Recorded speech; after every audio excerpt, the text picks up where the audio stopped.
double cup some of the babes. What to say? Oh, is that thing still running? Alright. What's up, guys? Welcome to the Rabbit Potential YouTube channel. Welcome to the top of my toolbox. As you just saw me do, I checked to make sure that I didn't have a fuel leak by putting air pressure into the fuel system. So, I grabbed some spare hose that I had, hooked it up to the primary or secondary fuel rail on these engines. It's a returnless system.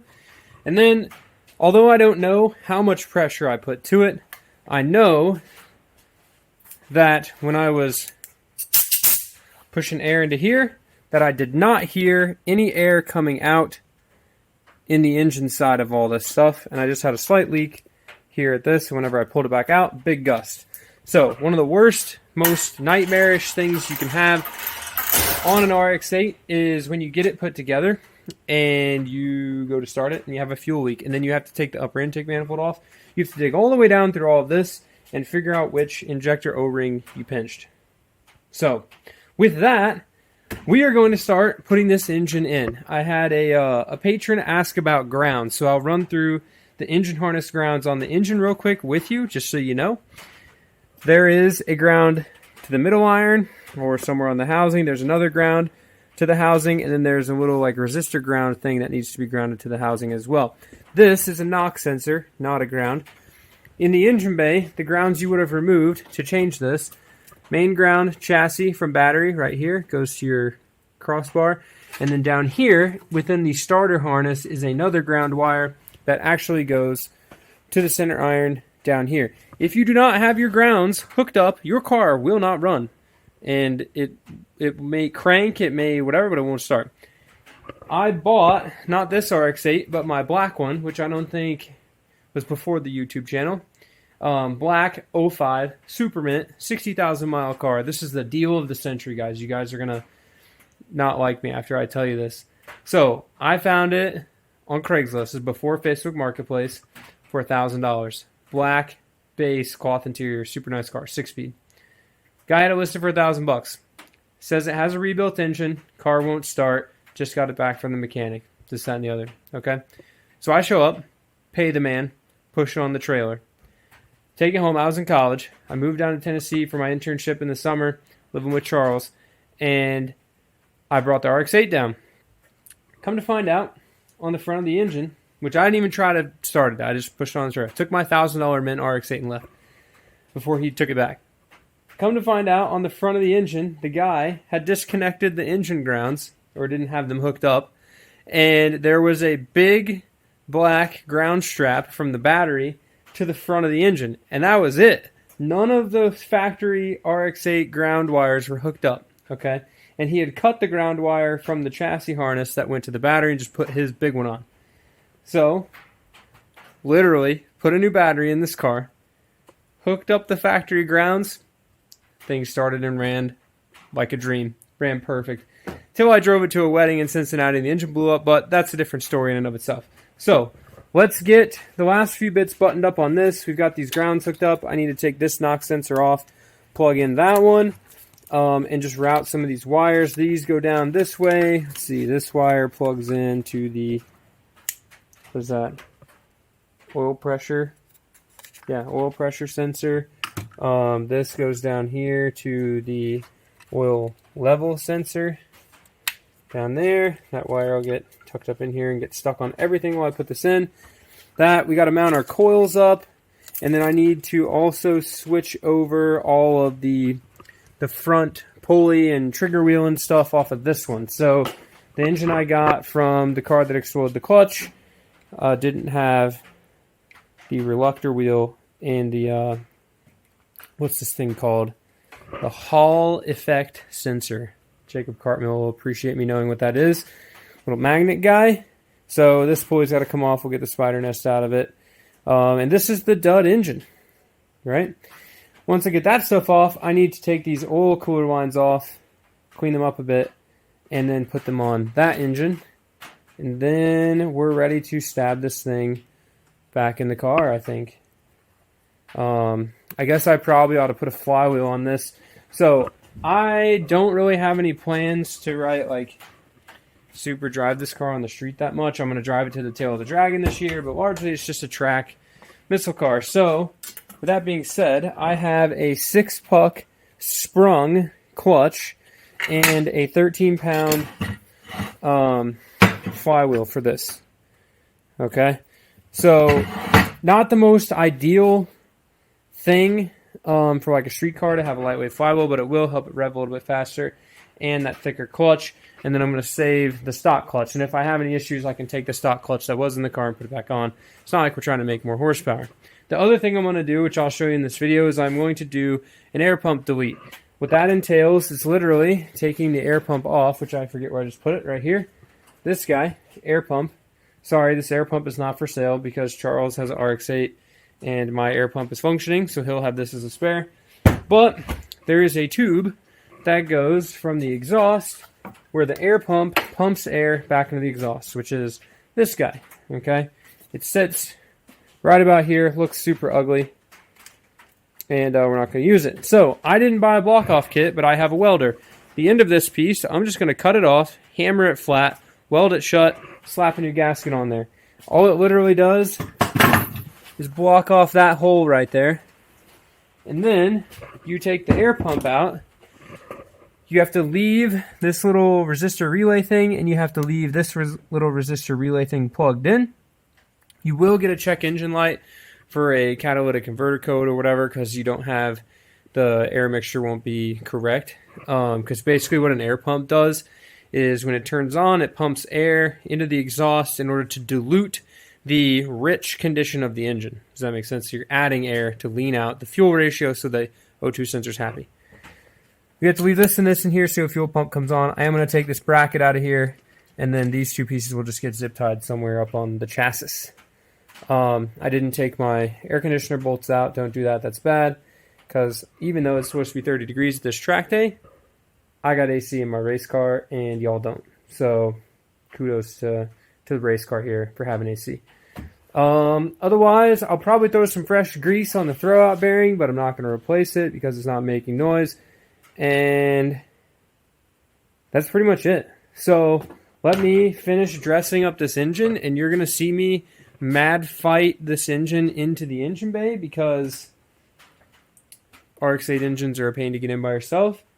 And then hopefully when it's in there and we're all good, that this thing starts.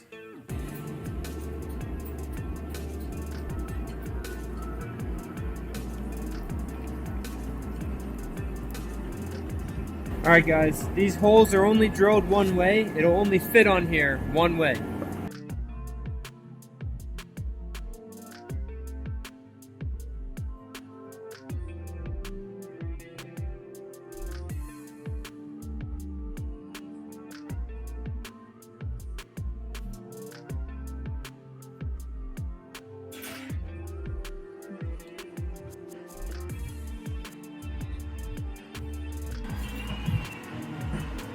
That sounds and looks like we're flush, baby!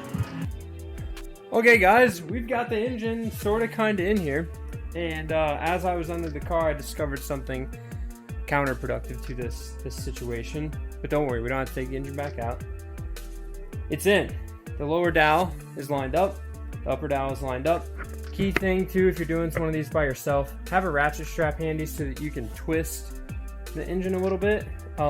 Generally if you just chain them, they don't quite sit super balanced, and it's always hard to like push and then push and heave and hoe and lower the hoist all at the same time.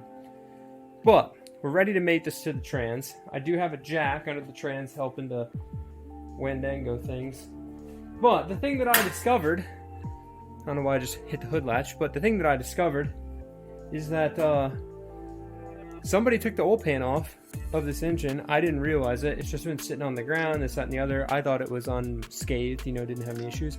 But the oil pan is actually loose, and it is not glued to the bottom of the engine. So I'm going to have to pull it off, clean it, probably grab that one because this one's all mangled and bent, and then put the oil pan on in the car, which on an RX8 isn't that bad because you have a big open hole, so you can actually do it.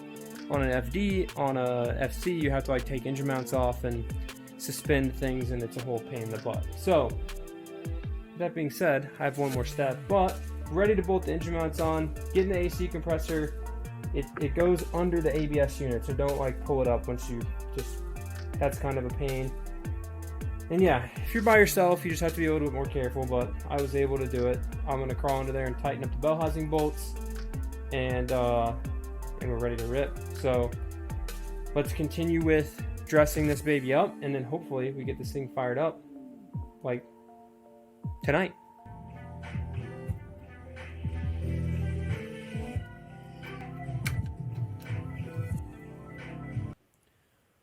My friends, it's officially really late. I just finished fabricating my air pump block off. So this piece here is the bottom of this tube that I cut off, smashed it in the vise, welded it shut. So I gotta put that on. The air pump is not here, as you can see. It is on the workbench. We don't need it. I left this, just left the bracket just for the cleanliness of it for now. I don't really, it's easy to take it off later. As you can also see, I've got basically the entirety of the engine installed. So everything's hooked up, transmission side, exhaust's hooked up, all the bell housing bolts are in besides the one under the oil filler, because my engine that's in there now, the bell housing or the clutch exploded, so it broke the rear iron in a couple places. So fortunately the starter bolt catches a little bit. That one's gone, and I got the other sides in. Not really worried about 200 horsepower ripping the transmission off, so I think we'll be just fine. Unfortunately, I'm not going to have time to figure out a solution for the airbox and the battery, so I'm going to put them back in the stock location. I think it'll be a good test to see. This weekend it's supposed to be like 40 degrees at the track. So it'll be a good test to see if in an average temperature, colder temperature day, if the car overheats. I was having temperature issues prior. The other thing is that hopefully Friday, I know the night before, but I want to test with and without them. I think I can change it at the track pretty easy. I ordered an underdrive water pump pulley, and what that does is slow down the effective spin or RPM of the water pump. This water pump is not the fancy gear water pump, it's just a stock water pump, okay? So at 8,500 RPM, it's not really working that well. It's cavitating the coolant. So by slowing it down, that moves the effective flow rate, you know, the effective RPM flow rate, this, that, and the other, up into the higher RPMs so that it doesn't cavitate the water. Hopefully, you know, if we leave the airbox and the battery in here and we install the underdrive, maybe our overheating issue goes away. Maybe it's still a combination of like cut a hole in the hood, vent the hood, suck this air out, you know, get a cold air intake in here and move the battery to the back. So we'll see. I wish I could have got that stuff done, but there's just a lot of work that goes into swapping an RX8 engine. So I still have to finish bolting in the upper intake manifold. It's just sitting in there. Everything's hooked up to it, but these bolts are a royal pain in the butt, and that's how I lost my 10mm a year ago, to which we've recovered it. It's right here. My old 10. Super old school Craftsman 10mm. I'm honestly amped that I got it back out of there. Full of dirt though. So I'm not going to put the AC belt on for the sake of when I get the underdrive pulley kit, I'll have to take it back off. So I'm just going to leave it off for now. I am going to go ahead and throw the battery box and all that stuff back in. That takes 3 minutes to put back in. And then I will fill it up with oil, or I guess fill it up with coolant tonight. And then, actually, I'm going to wait to put coolant in it until I start it for the first time. Just in case I have to take stuff back apart if I have a fuel leak. So, for right now, I'm going to button up the front of it. And then, ideally, tomorrow morning, because it's getting super late, I want to let my RTV dry on the oil pan before I put oil in it. So, tomorrow morning, I'll throw some oil in it and fire it up. And then, hopefully, I can get that clip added onto this video. If not, that's going to start the next video. So you won't see me put this other stuff in. It's super easy. Airbox, battery tray, washer fluid reservoir thing, tighten on the intake bolts. But ideally, this video right now, at the end of it, will be us starting the video. So with that, guys, thank you very much for watching. Keep it rad. Comment below any sort of stuff you got on the, any questions you got about the RX8s, doing the engine swap, this, that, and the other. This is a royal pain in the butt. Okay, I've done this before, so I knew what I was getting myself into. Probably, I think we've done 3 or 4 of them. I did one on my black RX8. Put an engine in it. The yellow one. I don't know what other RX8s I've had the engine out of before. But anyways, I don't like the serviceability of these cars compared to old school stuff. And I know that, you know, in the comments, whatever, let me know what you think. I would rather have like a first gen track car than have this, but this is a lot safer to take to the track. However, having to deal with some of this stuff, you know, really like not stoked to own this car for a few years, you know, because if I gotta like work on it all the time. But I will be the first to tell you that these cars are super reliable, and you can definitely get them to the point where you don't need to work on them. Charles and Melinda and the crew down here, a lot of guys down here have and still are daily driving RX8s with lots of miles on them, and they just, you know, normal maintenance. Occasionally they got to take stuff apart, but generally these are really good cars, you know, if they're well taken care of. So with that, guys, I'm going to go to bed. Well, I guess I got like 30 minutes, 40 minutes worth of work to do. I'm going to get most of this video edited tonight, and then hopefully I can get that clip tacked on for you guys in the morning. So enjoy this thing firing up, and I will see you guys in the next video. Peace. Keep it rad. Dog, you tired? It's literally like 1:30 in the morning.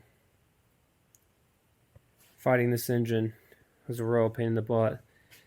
I didn't include all the footage of it, but most of it. Man, this paint looks so good. Alright guys, it's the next morning. I just finished putting oil in it. We got the battery hooked up. We've got lights and stuff on the inside. Neutral. I'm going to crank this thing with the gas pedal floored, so it shouldn't start. What that does is that shuts the injectors off. We'll get a little bit of oil pressure going, and then I'll let off the gas pedal and it should start.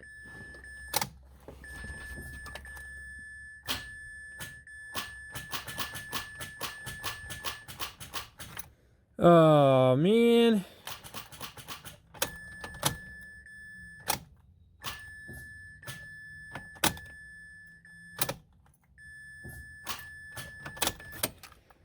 That means that our battery is probably dead, or we got something, not a good connection at the starter, to which I don't have time enough this morning to diagnose it before I go to work. So with that, thank you guys again for watching all the way through the video. I am, I guess, troubleshooting this car to start in the next video at the very beginning, because I was hoping it would just start. I got to go tack this clip onto this and then go to work. So, thanks for watching. Peace. Gosh dang it. It's clicking, so I know it's sending power to the starter. I guess I'll just throw the battery on the tender while I'm at work, and then when I come home this afternoon, we'll deal with it.